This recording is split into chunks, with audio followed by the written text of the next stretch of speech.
here's your host, Alex Garrett. And here we are. It's Sunday night, and I play this music because at least the Giants are in playoff contention for the first time in quite a while in my memory. I know they're 6-10. I know it's been a dreadful year. I know I titled this podcast Not About Sports, but I had to jump into it because I'm ecstatic. Just a few minutes from now, it is the Giants going to be looking at what the Washington football team and the Eagles do tonight. It's Sunday Night Football. It'll be quite an interesting night indeed. Should the Giants win the NFC East, we'll have to stay up and keep you posted about that. Also tune into Fan Media Network. But there's a bigger story today that I found very fascinating. It's the story of flipping offices into houses.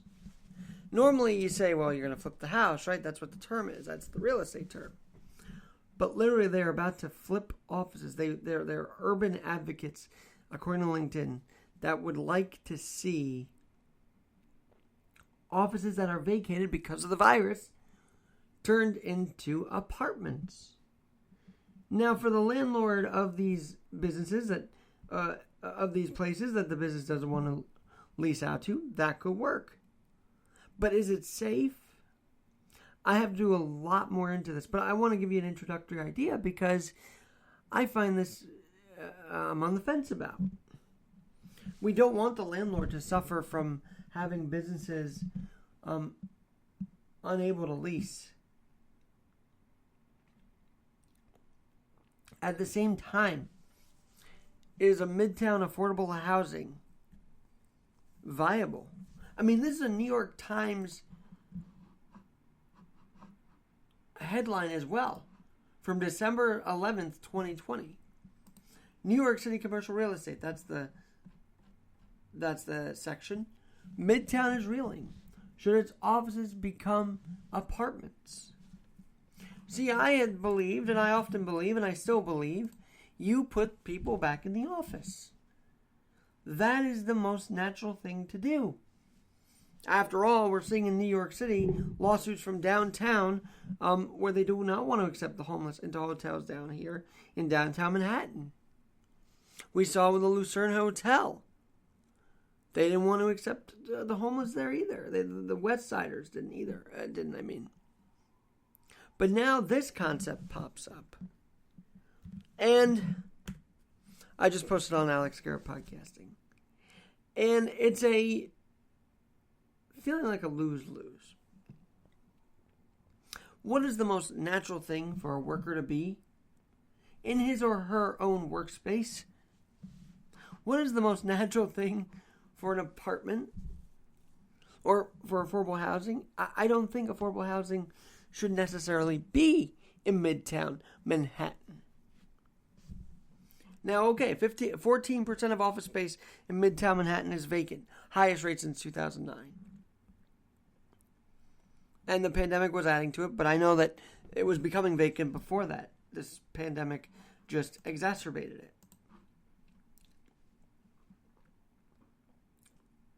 Filings to erect new buildings in the city, according to the New York Times, have dropped 22% this year to 1,187, lowest number since 2010. As of late October, 10% of Manhattan's 1 million office workers were reporting to the office. Only 10%, according to the Partnership for New York City. That's alarming. It should alarm people that people are afraid to go back to work. It should make us inspired to get people back to work safely. And now we've hit 2021. And what is the first story about the real estate that I'm seeing anyway? It's about this. Let's turn office space into, surprise, apartments. Here's what the actual LinkedIn by Scott Ulster, editor at LinkedIn News, writes. Can shuttered stores become houses? Turns out the Netherlands, Eindhoven, city council has begun to offer subsidies to encourage its citizens to live above retailers or convert shops into housing. Now, I do also think that when you're talking about it like that, I feel like it decreases job opportunity in a way when you take away the store. Now, I know you might say, well, the job's not there anyway. But the whole point is to make it come back. The whole point isn't just to give up on the office space. The whole point is to say, yeah, we have this office space. We're doing this right now remotely, but we will be back. That's the narrative we have to have. As I've said, people working from home have burnout since July. Where's that being reported? Working from home is being a burnout. WeWork. We saw, I talk about WeWork. They were having membership up the wazoo again. People want to be back in the same workspace. They miss that camaraderie. But the answer in New York could be, no, let's turn these into affordable housing.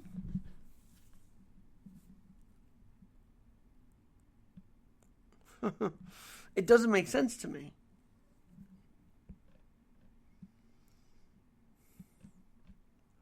And they say the leaders in the city, I'm trying to look exactly who is saying, let's convert this. I'm not saying anything about the mayor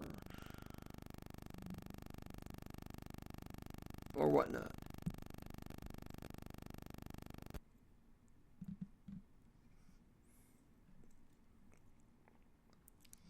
But let's not turn Midtown Manhattan and other cities into affordable housing. To me, and maybe I'm not right here, but to me, affordable housing does sound a bit like NYCHA. We already see how defunct NYCHA is. Now you're going to put that in Midtown? I just don't agree with that. I don't see it happening. I don't see how it could happen. I don't see how businesses could easily say, sure, turn my office space into what you want to. I don't think this narrows the gap of any sort.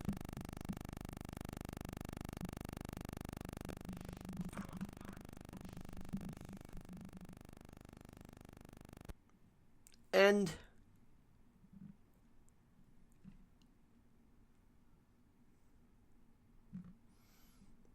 if we do go down that road,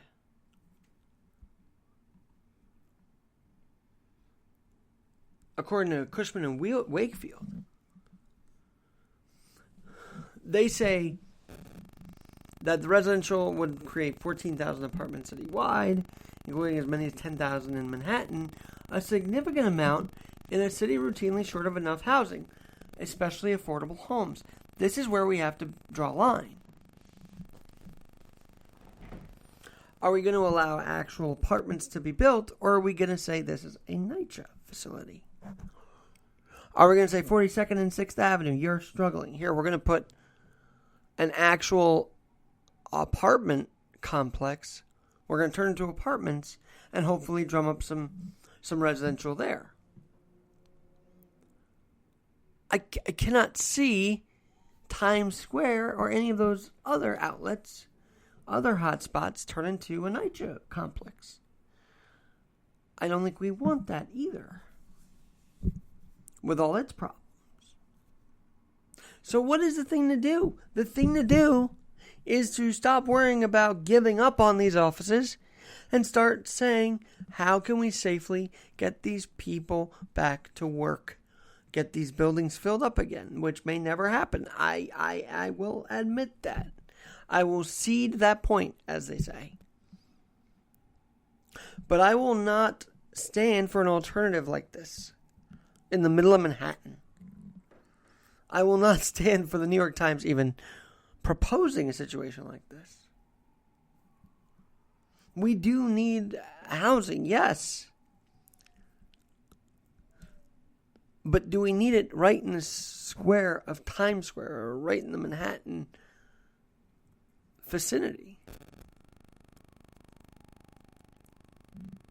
I would say not where they want to build it, in Midtown. And as I've said before, here's the biggest way to get people back. You offer them incentives to come back, Governor Cuomo. You offer them incentives, lower taxes. We won't charge you if your space is vacant. We're going to let you keep that space and build it back up. I don't see anybody in Albany or in City Hall saying, let's build it back. I'm just not. Because I feel like sometimes they don't want to build it back. They kind of like the whole remote. They kind of think it's safer. The leaders, I mean, when it's really not. When they're not really seeing the stats of anything. But tell me what you think. AlexGinNYC@gmail.com. AlexGinNYC@gmail.com. Let's keep the offices and just load them back up with the workers and the workspace. Have a great night.